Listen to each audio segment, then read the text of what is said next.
Salve pessoal! Então estamos aí para falar mais de um autor de suma importância para a filosofia que chama-se Aristóteles.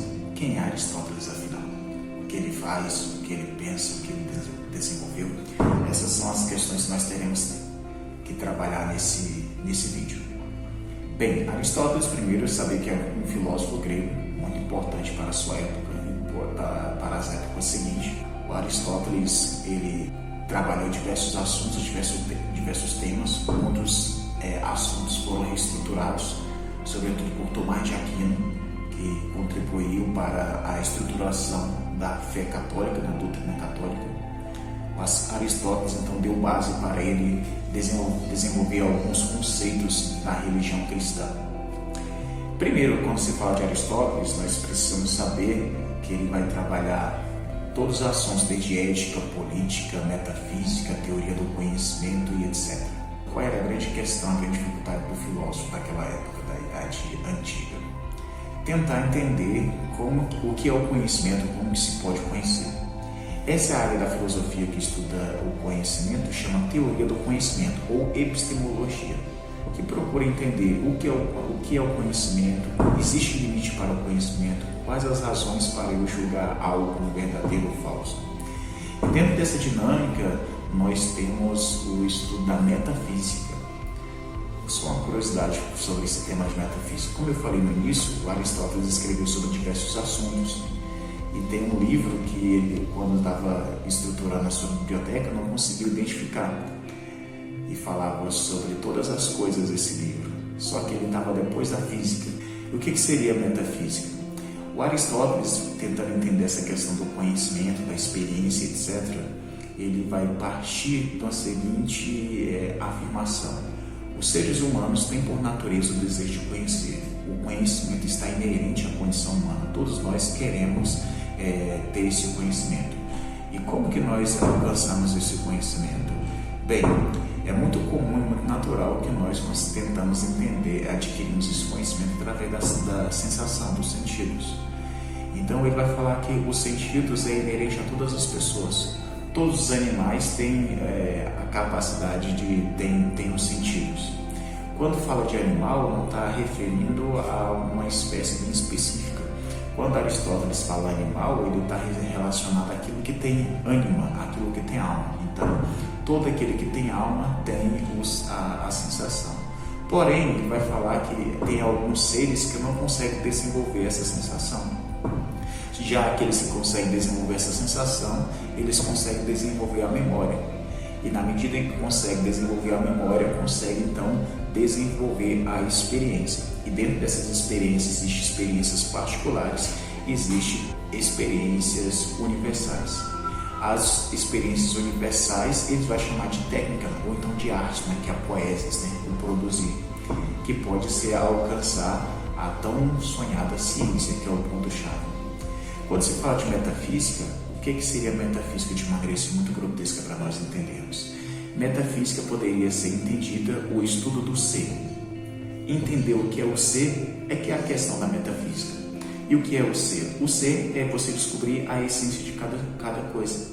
Cada coisa existe uma essência, aquilo que faz com que ela seja o que de fato é. Por exemplo, o que faz eu ser o que eu sou? Isso seria a minha essência. O que faz desse objeto ser o que ele é? A sua essência. Perfeito?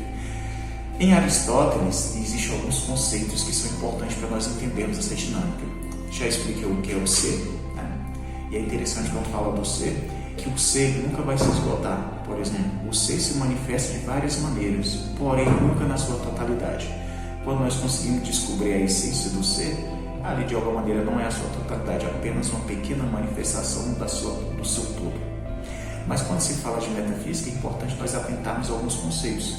Dentre eles, que é muito relevante, é o ente. O que seria o ente?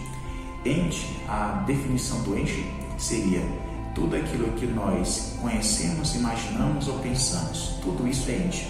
Nessa perspectiva, cadeira seria o ente, uma bicicleta seria o ente, meu cabelo seria o ente, meu óculos seria o ente. Tudo que nós pensamos, imaginarmos ou tocarmos é ente. E a metafísica vai estudar tanto o ente como o ser.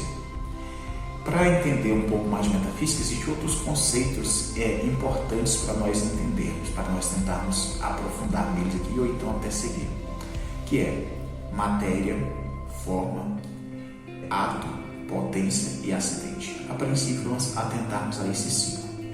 O que seria matéria? Matéria é daquilo que é composto. Por exemplo, um lápis. Do que é composto o lápis? Qual é a matéria do lápis? Você consegue identificar ali a matéria do lápis. Qual é a forma do lápis? O lápis tem esse formato. Perfeito? Aí matéria e forma nós conseguimos perceber assim. Ato e potência. Como que nós conseguimos pegar para entender o que seria um ato e o que seria potência? Pega, por exemplo, uma semente. Uma semente ali é um ato. O que seria uma potência? Aquela semente pode vir tornar uma árvore. Perfeito? Ato e potência. Enquanto um indivíduo, quando pequeno, é um ato. Quando desenvolve, é uma potência. Potência é aquilo que vem a ser. Ato é aquilo que é no momento. Perfeito? Ato e potência, então seria isso. Outra coisa importante dos 5 que eu falei, que é o acidente. Geralmente, quando se fala de acidente, o que vem à nossa cabeça? A colisão de objeto A com o objeto B e colide ali tentando ocupar o mesmo espaço. Essa é a concepção usual que nós temos de acidente. Porém, na perspectiva de Aristóteles, acidente é concebido de outra maneira. Veja bem, acidente para Aristóteles é aquilo que é, mas poderia não ser. Nessa perspectiva, o fato de eu ser negro é um acidente. Mas como assim? Eu poderia ser branco. O fato de eu ser brasileiro é um acidente. Eu poderia ser asiático, poderia ser europeu, poderia ser argentino. Então, é nessa perspectiva. Quando se fala de metafísica, engloba muitas outras coisas. Mas, a princípio, vamos pegar como base comum para a gente tentar desdobrar em uma outra oportunidade.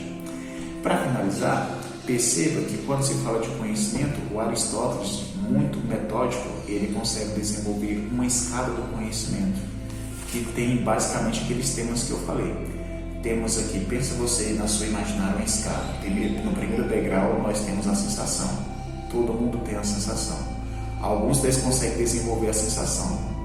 E essas sensações vai provocar o quê? A segundo degrau, que é a memória. Uma vez que você alcançou a memória, você vai para outro degrau da escada, que é a experiência. Depois da experiência, você vai para outro degrau, que você alcança a técnica, ou então a arte, que é a poesia, a poesia, que é a produção. Se você dá mais outro passo, você chega então na ciência. E olha só que interessante, quando se trata de ciência, o Aristóteles vai entender que a filosofia é uma ciência. Só que a filosofia é uma ciência, ela é uma ciência inútil. Por que ela é inútil? Porque não tem nenhuma utilidade prática, né? Porque todo mundo quer, de alguma maneira, domesticar as ciências. E a filosofia não consegue encaixar nesse processo de domesticação, de extrair para si informações para depois determinar outros si. Porque a filosofia, de algum modo, é especulativa. Mas isso é pauta para outro dia. Por hora, nós vamos ficar aqui. Metafísica, o estudo do ser, tem lá os 5 elementos importantes da metafísica, que é ato, potência, acidente, matéria e forma. E nós temos a escala do conhecimento, que tem a sensação, a memória, a experiência, a técnica e, por fim, a ciência. Então, essa é uma base aqui para a gente entender um pouco da metafísica. Mas para entender a metafísica, nessa prerrogativa, é necessário você ir à obra de Aristóteles, Metafísica. É uma obra um pouco complexa, mas a partir dessas informações você consegue fazer uma leitura, você consegue se situalizar dentro dessa proposta do autor.